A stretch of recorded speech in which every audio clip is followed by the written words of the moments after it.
Now I want to say one more thing, and this is about your state. And when I talk about state, I mean your state of mind, your emotional state. Have you ever been in a state where you felt like you were burned out, you felt fragmented, you felt frustrated, overwhelmed? Okay, these would be what I would call less resourceful states.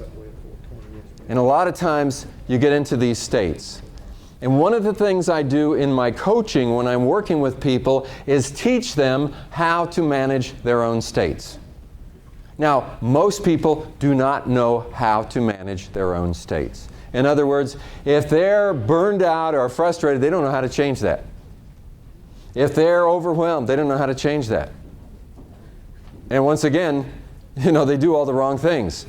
I'm burned out, I'm frustrated, I'm overwhelmed, the house is a mess, the kids are, and what do I do on Saturday? I watch TV all day, okay?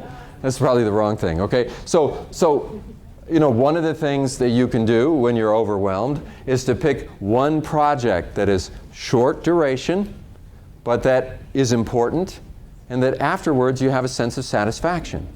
And just get up and do it. Sometimes we sit there feeling overwhelmed doing nothing. If you just get up and just get your body in motion and start working on something that you can look back and say, wow, I got that done.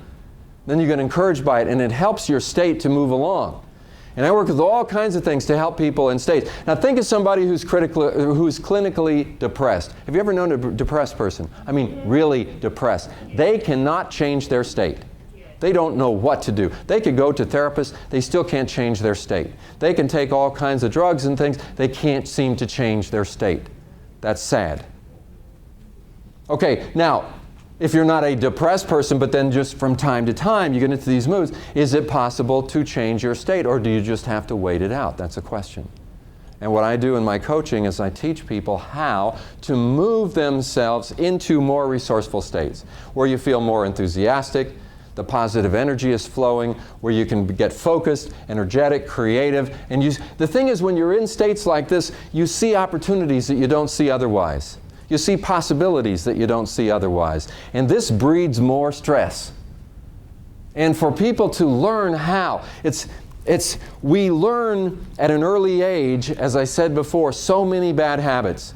Because when you're 2 and 3 years old, I mean, you just figure out how to get by. But you're starting to form habits that you're liable to carry through your whole life. Have you ever known a complainer?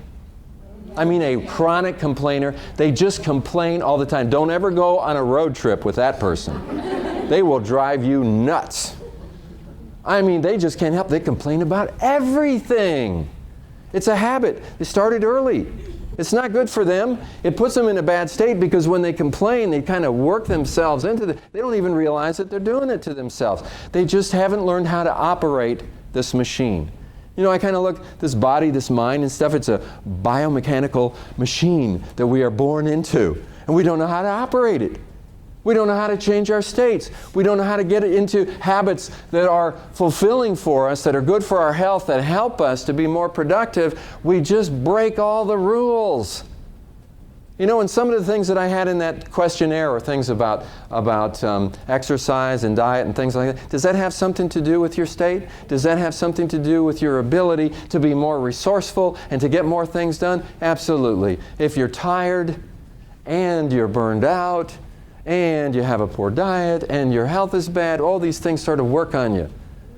And I know for myself, the older I get, the more I have to work at staying fit and being on top of things, because I have a lot of things that I want to do, and I want to be here to be able to get those things done. So we have to learn how to do it. I read a book years ago called What Matters Most, and it was a time management book, but they used a metaphor in the book, and they said your day is like a jar. You come into work and your day is like an empty jar. And you make choices all through the day, prioritization choices. You decide whether to put the little rocks in the jar first or the big rocks. And some people start working on the big things first, and but other people, they put the little rocks. The little rocks are the least important things that you have to do. And then you might have time to put a few of the big rocks in, but you always got these big rocks left over every day. And then it switches gears and it says, your life is like a jar.